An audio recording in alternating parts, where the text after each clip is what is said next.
ô pa ô pi chi bay ô lê chỉ bảy lê hay tuần hun in com na hun thado mai kan han nei le do na nia I thu soite ngay thla tu ten tharau la ma mal som na tam tak an chang thina aro pui kati hle ma irong bola te lalpan mal asoma eng po ni sa tun trum chu chem te khan tum cheni te khan kan sia eng po ni sila pathian ro pui nan khami ipun ton vela khangai thla tu ten min chil do na mi nhà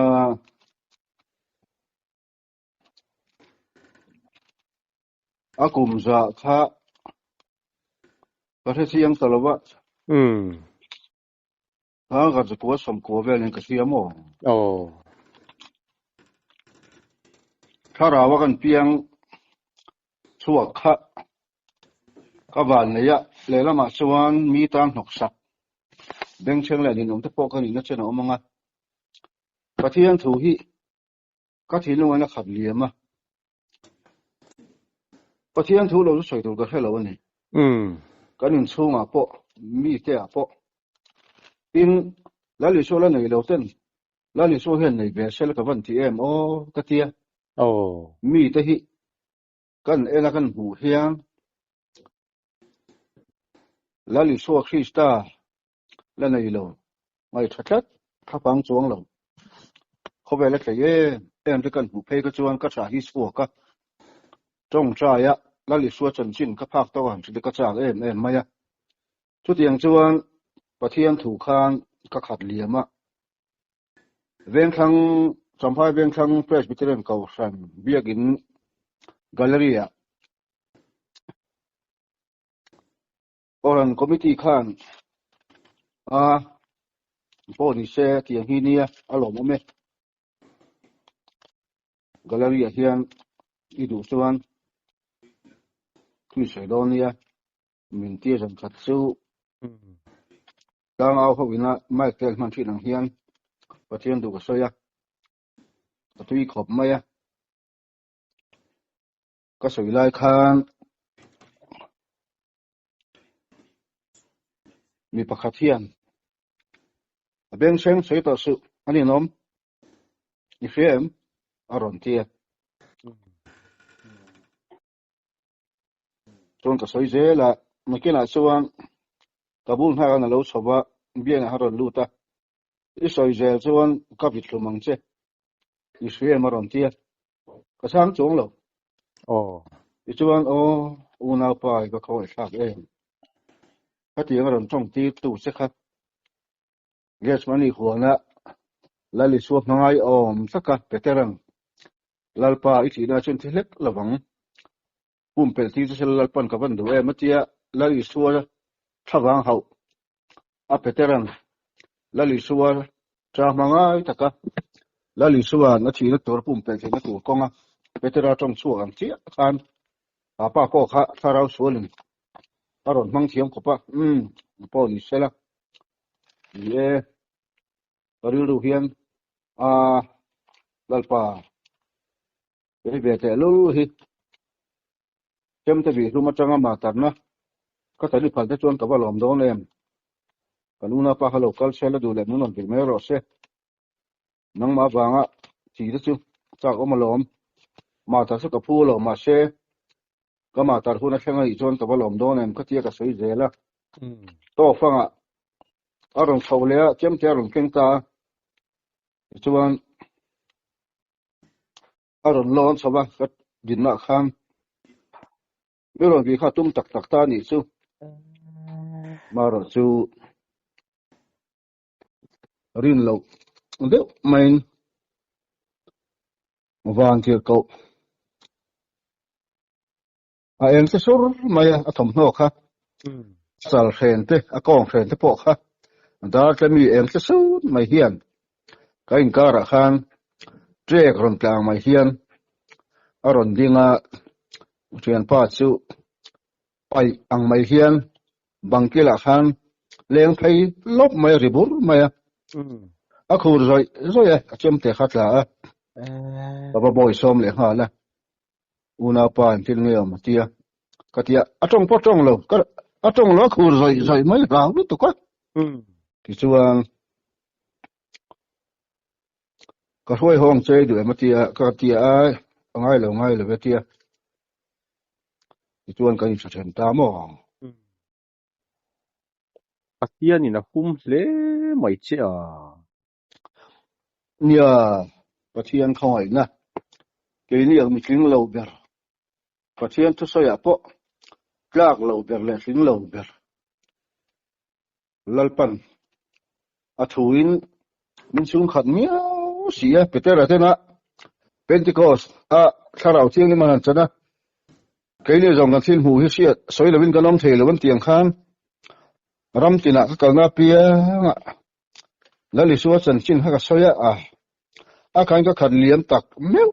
me khang lai kha chuan tun la ya ka tong an huwa thu lo wa kem suak tam tak te hi chuan an oi lo hial zokin ka ringa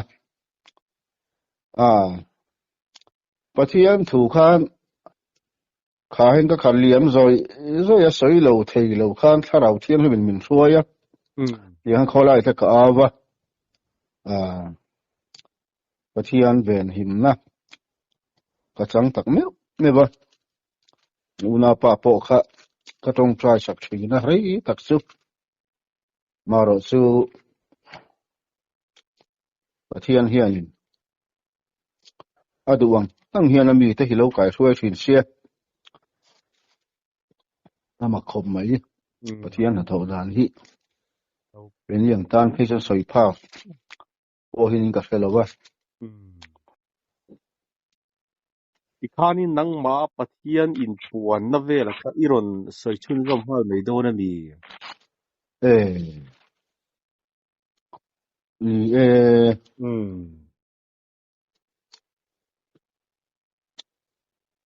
po ni sela Pathian he na trong trai in ku ni la chuan hun kan mang so mai don le ole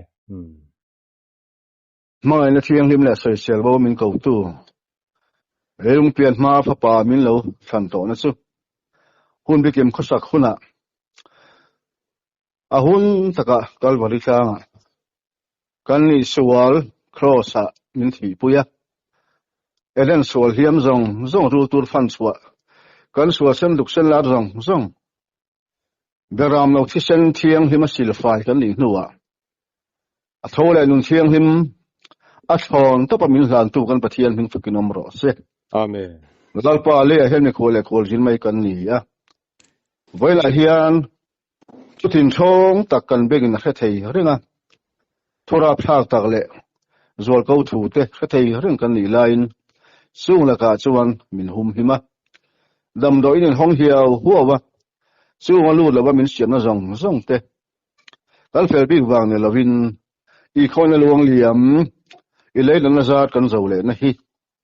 sot pui la mang la wa tharau lama ril tram tu ha te zoram dung le wanga anom mek awangin chung tharau ril tram chaw pachia te thunwe ro te banu thale khub zoi le katliak te riang vai te hena lalpa I chan chin tha thu tak thu chu nangin nungin don puang chuak le la fa pa Isua Krista chau choi moi nom sela tharau thiang him plung tu chuan min zir tira min kai suaya atu lang zia ze la thungai thatu le ke ma sei tu ngai apo ro pui ta kan ha min tho sak tu rin I khoi lama kalal pa Isua Krista min kan di le amen ka ve em pakhat chu lali suwa Krista hi khowela ronga bol lai khan khoya nge a khen thina tu te ne na nge a len lu thina eng tiang in nge ronga bol thin ti ka ngai tu a Jerusalem kho pia loka Bethany khoa khen in anei thina Lazara teina ipte puya bang thin Lazara te unau chu nu le pa thi san ton nia fat nu pa ni mar thi le mari magdalini nia an pathumen omza he mi te la li suwa hian ipte pui awanga ni khat chu mari erong bo thiam tak mai kha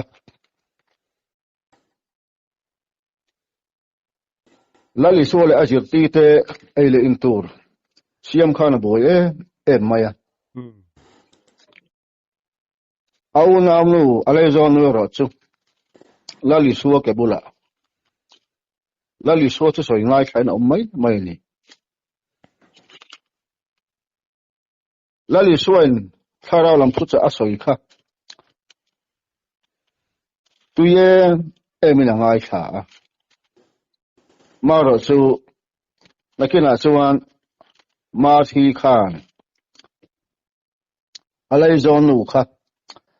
pui turin lali suwa hena aron zual ko ta he mi te unau atanga keima kain hu fia dan te tin Krista ka unau du tak ram tin mi te na ilen fianan lo man betan ti in isua ke bula ti hi thupui amang nong tai la katia lalpa kalai zon nun keima so rombo tu rami tha tham mi poi itelovem ni mi pui turin ti ro khai aron tia ma thi khan tin lali suwa chuan ma thi thil tam tak ingai tua I buai ni hi thil pakhat chaw poi mo marin chan tha chu hlanga chu lak sak tur ani lo ve ati a achanga anin chuwa kha lali suwa la jit ti te an chu thupa lali suwan ding thua soya tharalam chu cha lali suwa ka tang ron chuwa kha mari chuan thilung zong zong na ngai kha lali suwa ke bula oma lali suwa thu cha ngai kha kha cho tui bera angaya thil poi mo bera ngai ni alai zon ro chuan kha thil poi mo bera ada lova lali suwa la jit ti te tana ei tur bua sai kha thil poi mo bera ada chum yam je chu hetiang soyenga Krista an rongbol na ngai poi mo ni chu lali suwan achan bo ada poi mo sok opi hian ko hana achan bo chel hi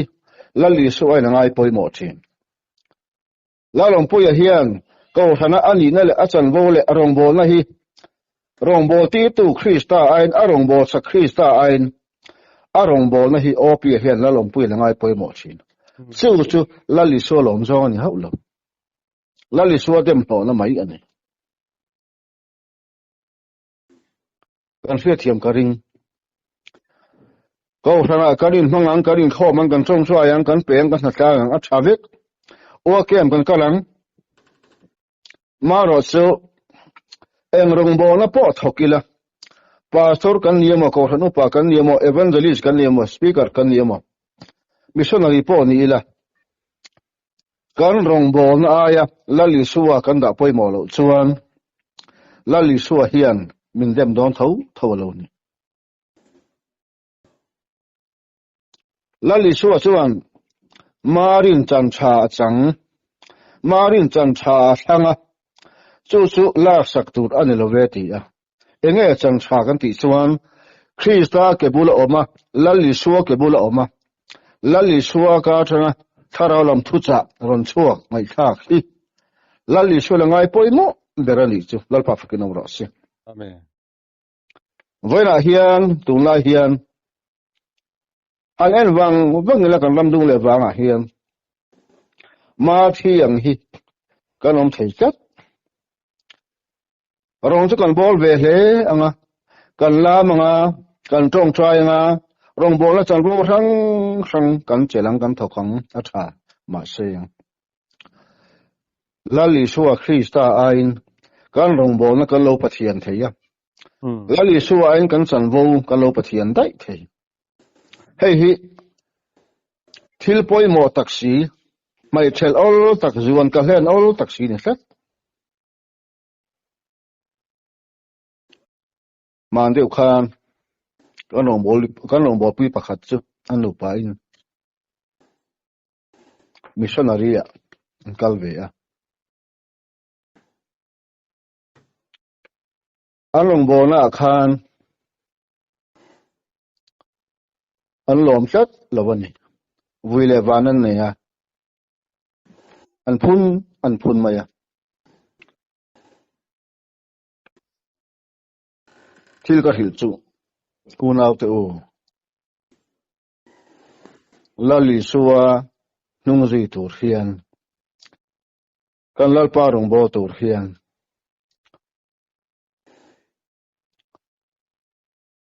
an wam ringot choi moi na tlang ringot mal somna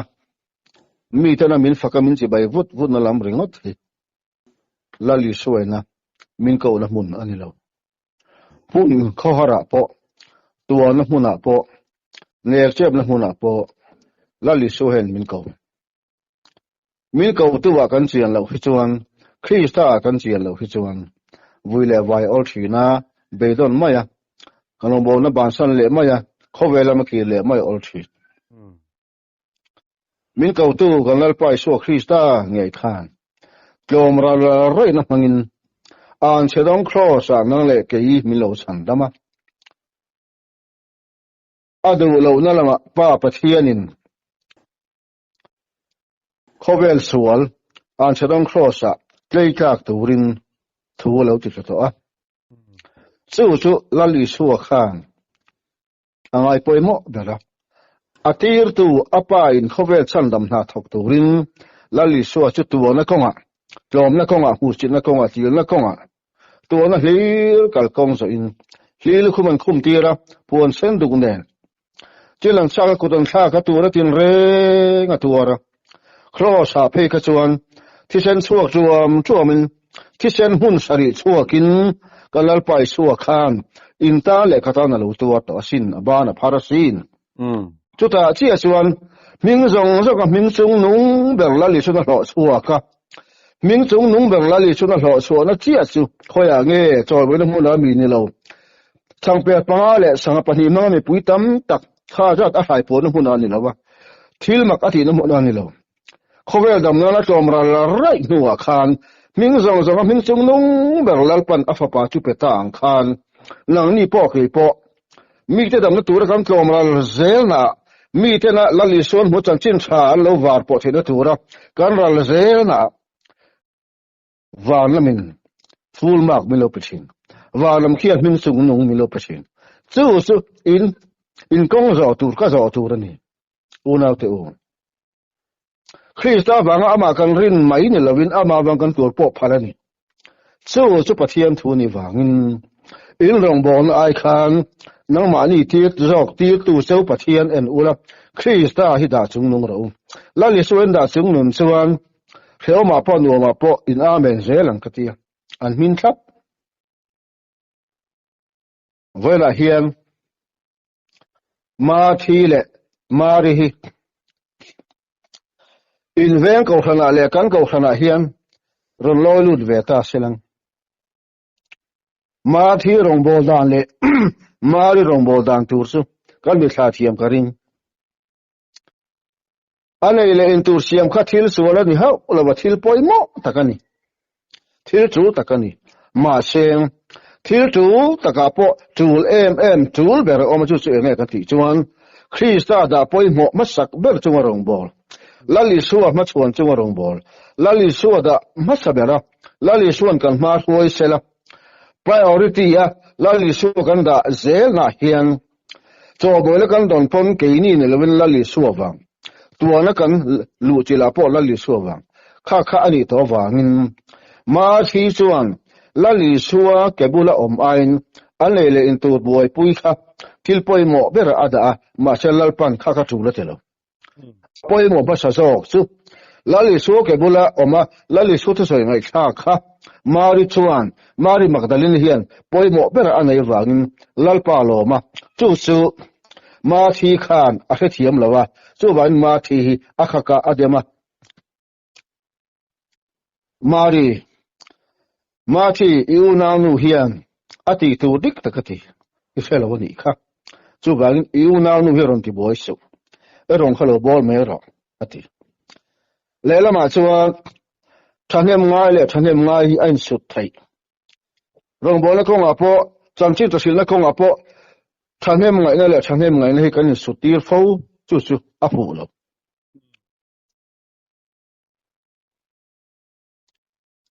min lali suwa zuya lali suwa ta na in pek chuan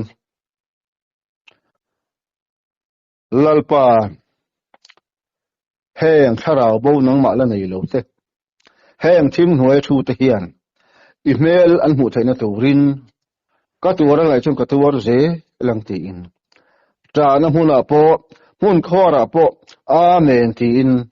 an kal hnak mai tu su lali suwa zui tu te le Krista ma chuan tu te rong bol dan tur ani tu nai khovela hian ka ngai tu na chuan ka rong bol ko nga hian million le mi hausa mi chal lang te na hin kan leng lu tam thinem chan chin thanga thila ko nga hian sum tam na rong bol kan chakem million mi hausa te kan pak hiam thinem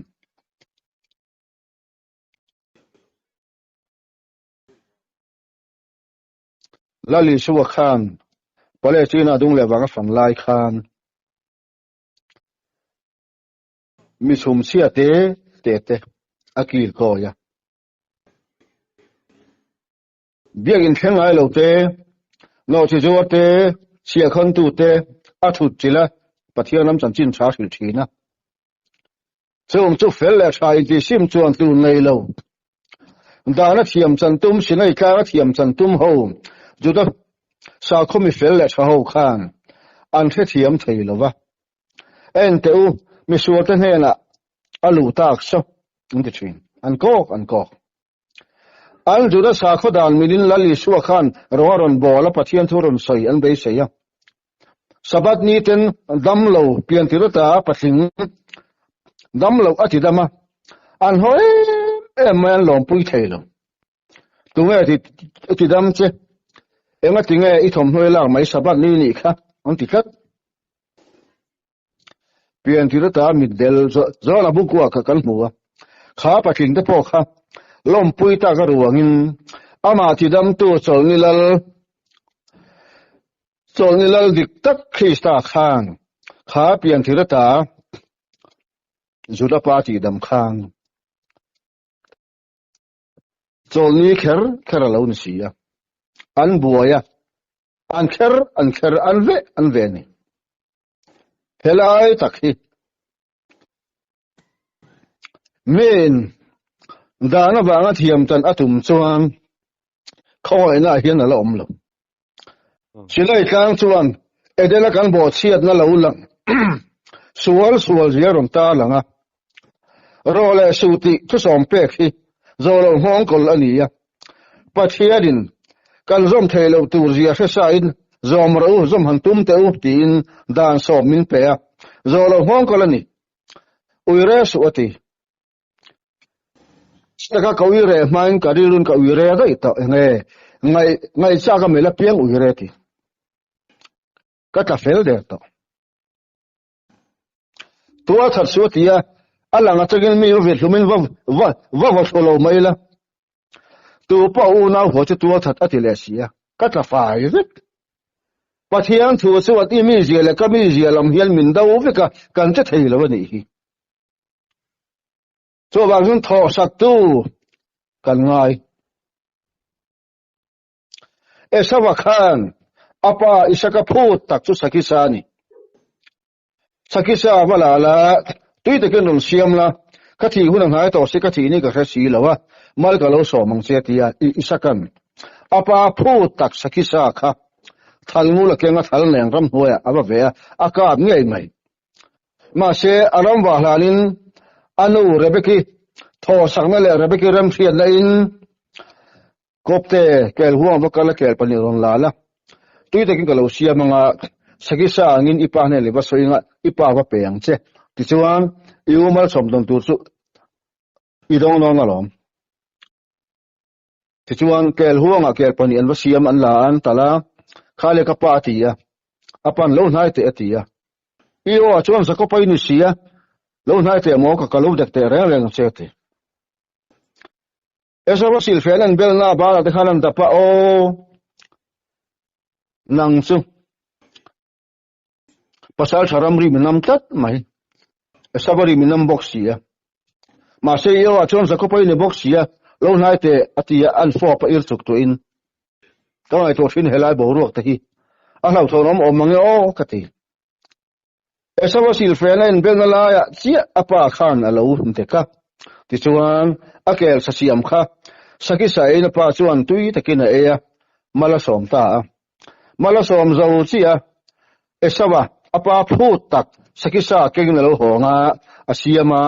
khale ka pa ero le tia ma se atlai ta tun ma ya mal ka so ma suak ta kha tungai ni tang le isaka se khu na samai ni ti chuan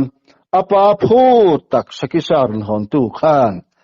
apa phut tak ahon kha ata puita isaka chuan pathian en tira rabika chuan krista en tira esaba chuan thuthung ri rong bona thilti dik nonga dana siam chantum na ram en tira zako pero chuan nang lek lei thuthung thar farming en tira ke ni ho hi kan tin mia lo tin tu suan nei lo la li suan crossa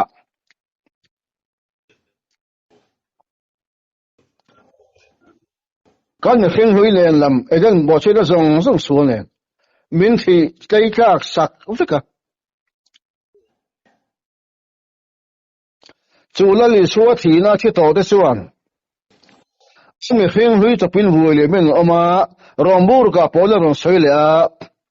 kan mi hring hui chu hena phubun om veta Krista chuan baptist kan ni ta thana lali suwa phubun om a thole nun thiang hlim takha a thole nun takha inun le ka dun tan kan phulo lali suwa thole nun chu chatula kan nun tan lalpan min ruata ngin rebeki tho sakna zakupan adonga apan mala som tang khan lali suan kan tin mi lo min tin saka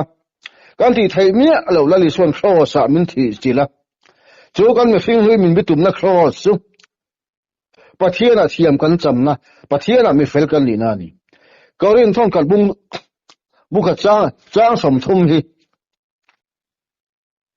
hem te hi aro pui ka tia nang ni ro chu ama zara Krista Isu asuan in omani ani chu pathian hena ta kan tan fin na asia mani fel na te thiang lim na te kan na te nen chu di chuan an zia kan khan a chuanga pia in lalpa chung ro se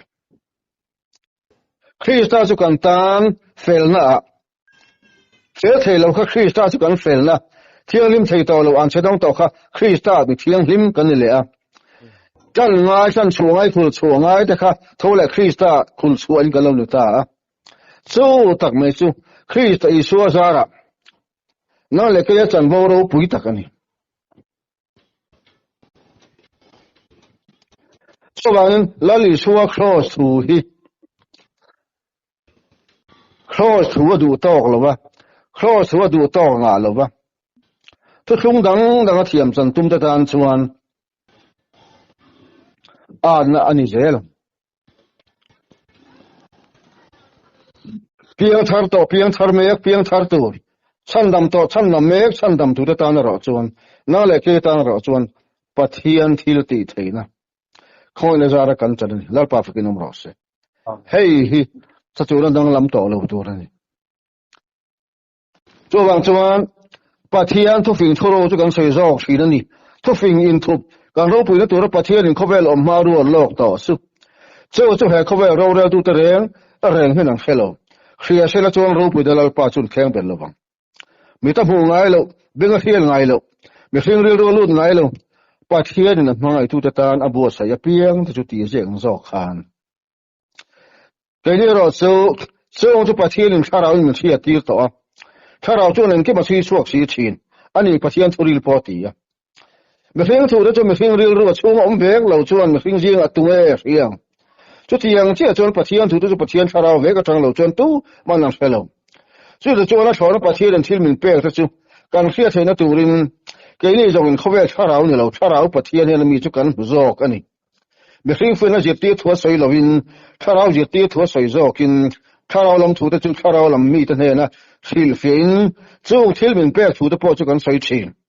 không biết mi chú bắt thiên chả rau làm thiên đó chú làm thiên lâu anh ấy nghe chú khác anh ấy xí á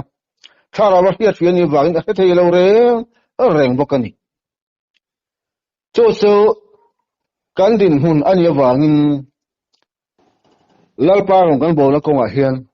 chuang tur kan nei lo thara bo kan lo man hemani pon lalpan ke ba ni kal tlangin amana apna e fa te athur chu kan mai in lali suan rong bo lai khan ei bi kan nei lo samari nam chom ho po apnai em akuang ko vek opia hero hichuan arong bon la hian seina po million hausa munan wam nei choi tui do na tur hi amel then lali suwa chon khatiang rilu khapu ngai lo lali suwa chuan theibi million miten om to lo miro puile mite ang khat veka thur dualan ni chuan lali suwa hi fia sian deu hi pathian mi da chon lo chak chi Namida pon pathian fia chian achak ema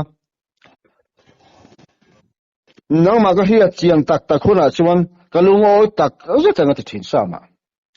chuan lalpa rong kan bol na konga hian lali suwa wanga choi moi na te mal som na te hau sang na te mi da du sang na te ming that na te hatiang ringot kan u mani chuan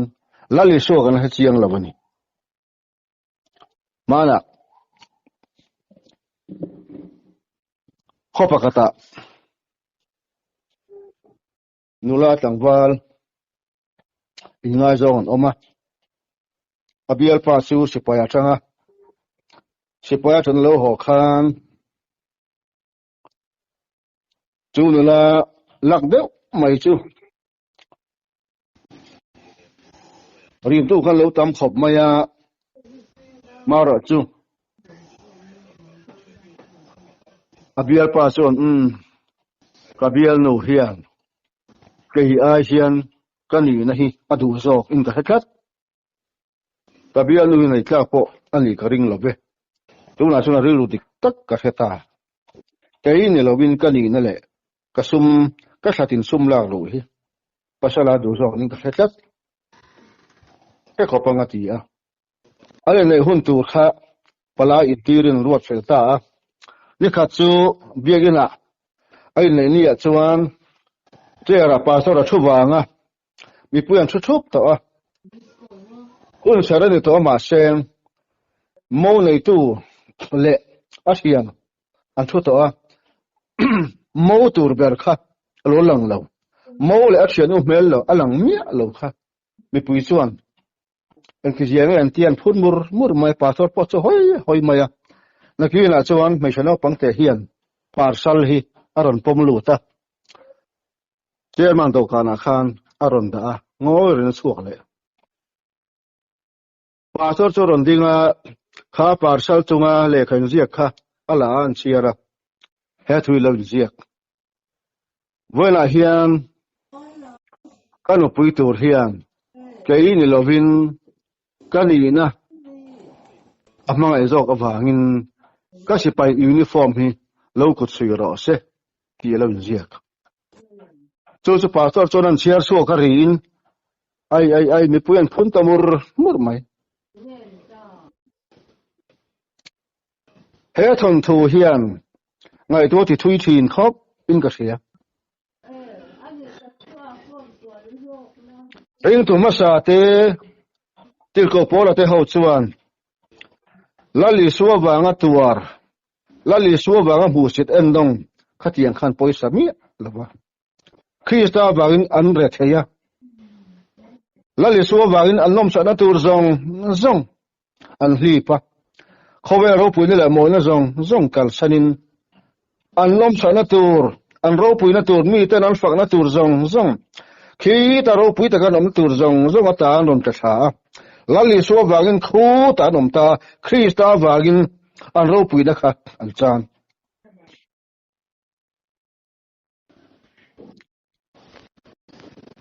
o piero hi chuan Krista wanga hausak Krista wanga nomsak lali so wanga mi ta fak la mi ta choi moi hei hi ala be sei thin o piero lali so ala ka chiang lo mangi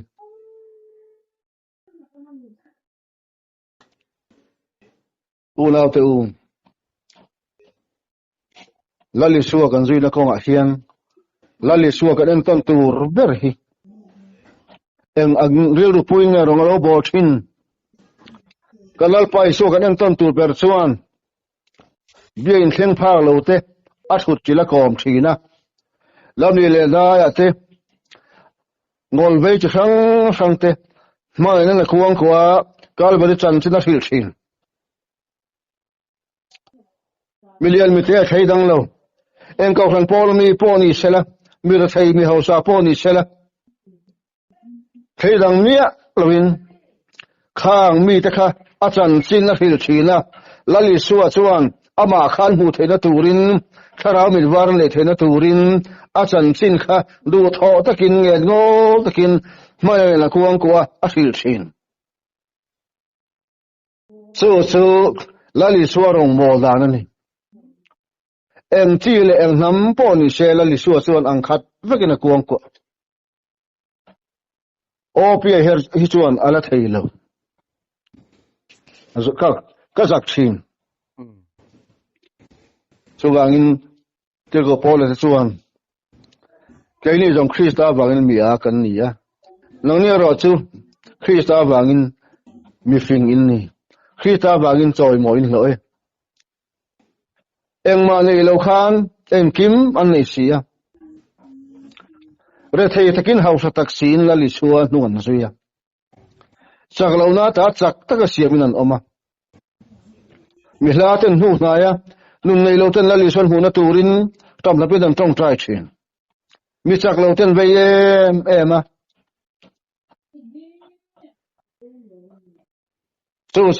lali suwa hian nung kan zuila konga hian kan sia thale hi apoi mo mange o kati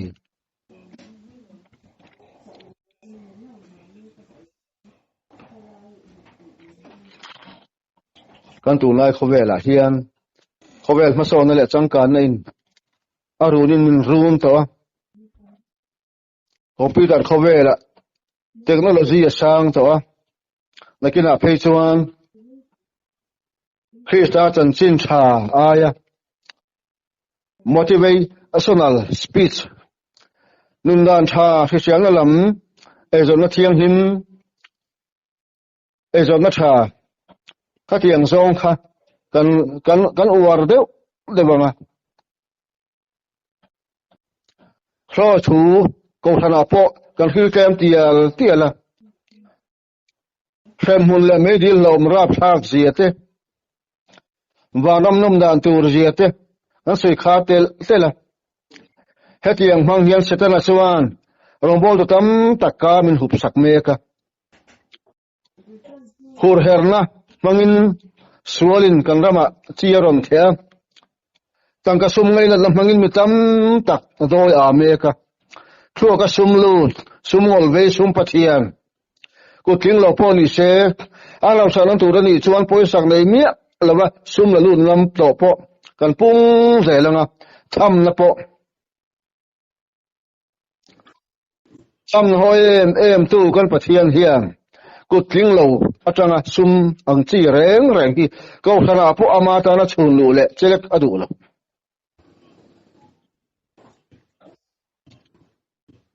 tin duam hrim te hi duam chu milam biang na nia milam bia ten pathian ma chan bon nei lo ngati mong ka hurtele milam biat mi duam ati zule sa ani lo chuan ni chuala ni tlaina liampui ringot ni sertu chuan pathian tol monan aset ani mai sertan dik tak chu thin lung lama ni tlat to a hemi ser vun ho tan kha chu a hu la liam to kum sang ni chu rong thu thung lui huna ser tak tak tan kha thu thung thara chuan thin lung ser tan tharau thiang limin aron tha khen to a chu thu thung ma sa soi sel bo o soi sel kai thu thung de mom tak chu afa pati sen thiang lim chuan thu thung thar ko la rong en nuwa ama kan lalpa isu Krista nge hi me tu point tharau thiang lima anei le lo chuan Galatia buli chang ko soyang khan chu chuan tu na yan pathian in lo khiat nu hian ni lo pathian mi khiat i lo ni nu hian ti zo su la tiang in pathian mi khiat kan le tharau thiang lim kan chana kan le ya he ta kham na tharau kan chana tharau baptisma kan ni le phot lo hi chuan lali suwa nung zui tu ren kan ting lo wa van kho le tui kan la ni lo wa piang thar kan la ni lo wa van alfa kan la ni lo chuan tharau thiang lim petera ten han chan meu kha chuan hai rual ani to lo an soi ngam lo an soi pia mai lutan ban chu man huam to tharau thiang lim chuan ati chakati huai sena tharau thiang lim chuan Krista kha thi ngam lu puin a chan chin an a soi ti thin ke po kan ni tho tharau thiang lim chang mi lo barong bol te hi a poi le tu mali ta na poi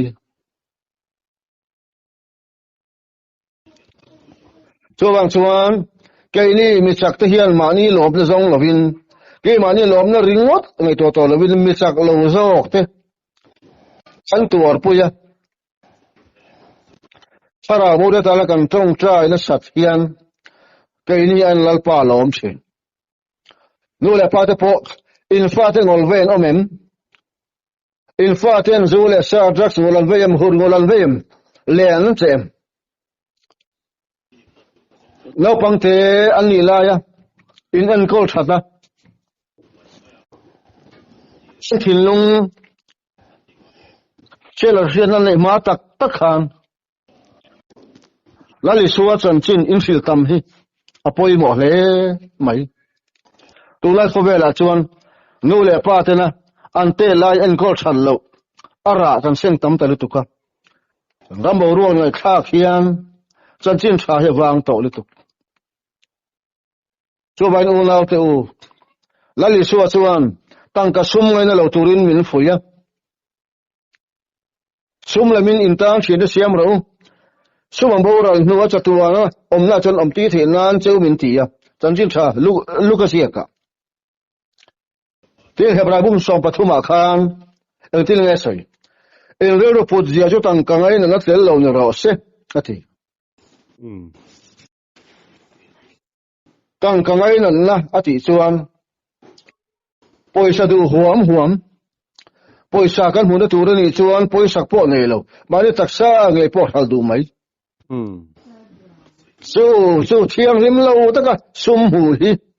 tangka sum ngai na ni ya angong chian che chu ma sanga ta to hi chia tam takalam kleo pasa te hun lai chengin idi amina te voina po miao sa takina home crusade pathian khona zara kalon nei ta an sum na yawanga thamu nga lim ta em an ho saka wanga ni vura nun chol die voi khat ma kala hula ho sang na hian chol na mem om lo sum tam na hian thamu na le mu na ki mo mem teu lo chu wa in he zon ve la kho ve la hian a chuk zon kan kan ngara he me khing thin lung du am na hian chin le ma nei si lo wa khan mual thengin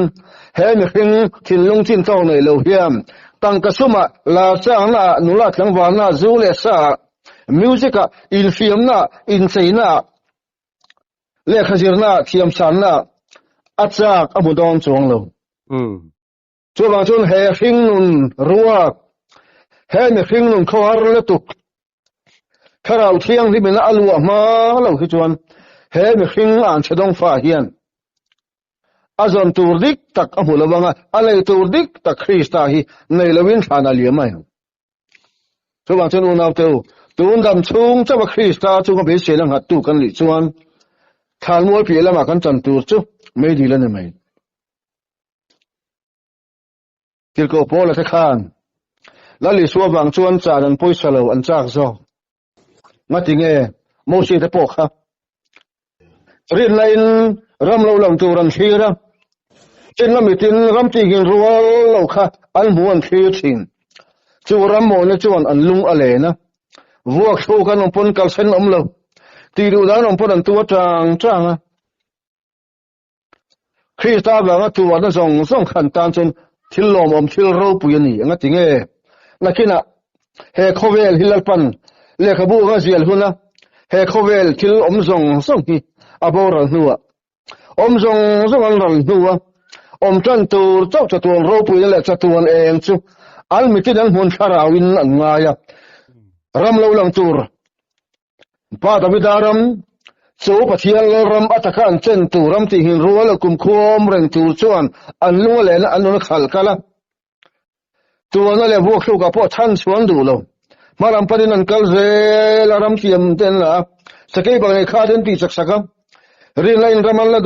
duai tharau thiang chun mai la lagina mang theina thil mak ro puilal pana ti ti thina al mani lalpa in choi moya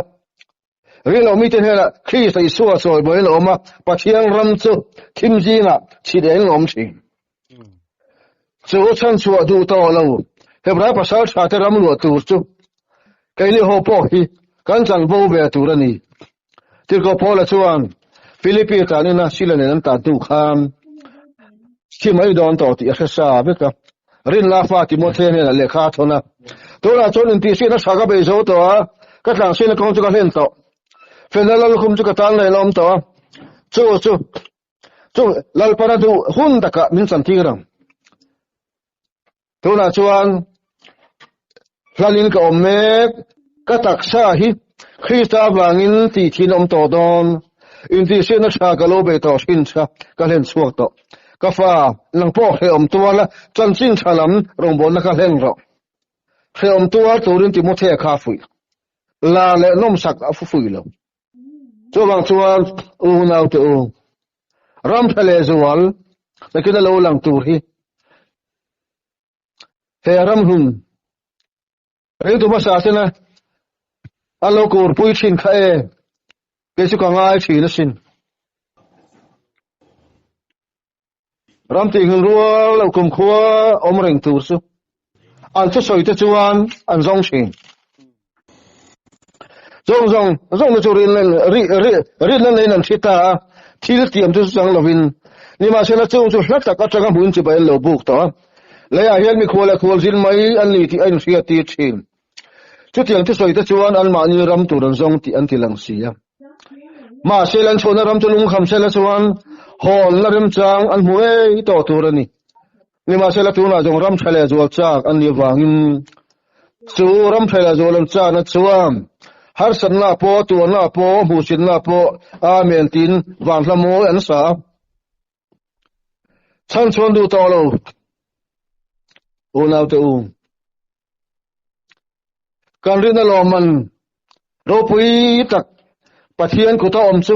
pai bo lo turin chu lo man ro pui tak chu kan chan awa hlom em thian du zong ka ti nu point thil tiam chu kan hu theinan chela kan ngai ni u nau te pathian chu ne in sa da te hoi ki le te ku sin te hi ang til nge ti he thale huna hian he hun thalera hian mitam tak chu chong tra hei thei to lovin malam pan thei to lovin he thaleru rum vung a hian al mang angani lau pan tu na hian min fia kan chelo min fia me ka training center rani he khovel hi kan training period hi mi malang zelin lal pan po sei lawang chen ka chu chung ko long tuk turan ni lawang khan chung ko ta chan lam long tuk me than chu hun thalera lal pan training a pek tir me thaleru na fia tir me theloma chen ka ro chu chel lam hanga lal pan tu na hanga a train me to po khatiang han kong thang ring tu tai kan khuwa kanom la pianga subject khang lal pan min zir tira hegi khathia mang u ni ma chela ka mi fel chu rin le la numang anung tala ro chuan kariru ama chuan lom na reng anei lawang lalpanati chuan chen unau te u kaini zong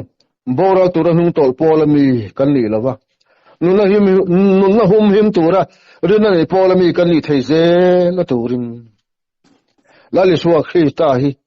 tuana hula po musin hula po wa vai hula po chin hula po izuila kan lo man ro pui tak don tur pathian he na mi chu lalpan min peang chu ban thi thengin ri nomin lom ro ti chuan nun la khum ka peang che tu pathian hian kan tu hon soi tak te kan zawai tan ma min sop sak ro se amen amen